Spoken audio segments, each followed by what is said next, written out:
Қоғамымызда жиі кездесетін бір жағдай бар.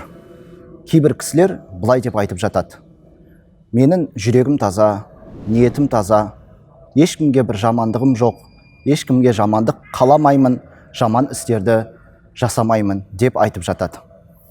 Ал енді негізінде адамның жамандық істемеуі, жақсы амалдармен айналысуы, ол әрине адам үшін, өзі үшін, отбасы үшін, қоғам үшін ол өте жақсы нәрсе, орынды нәрсе.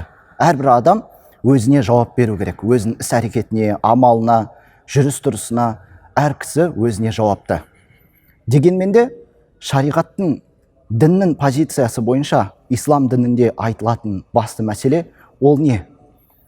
Қандай да адам егер күнә істерден сақтанса, жақсы амалдарды орындаса, құлшылық ибадатын жасайтын болса, ол істі момын мұсылман, яғни ислам дінін ұстанушы, ол ең әуелі бір Алладан қорқып, және Алла үшін шынайы ықыласпен, Алла ризалығы үшін сол істерді орындайды екен.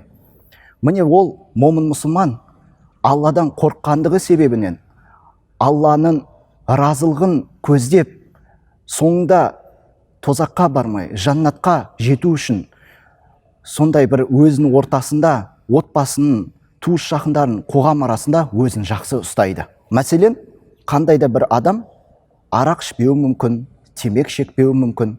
Ал енді оның арақ ішпей, темекі шекпеуі, бұл нәрсе егер ол істемесе, өзі үшін жақсы.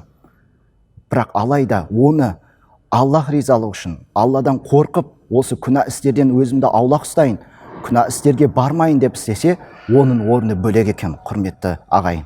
Алла тағала Құран кәрімде адамдар мен жындарды жараттым, маған құлшылық етулері үшін деп Алла тағала бізге бұйырып, сол туралы айтқан болатын.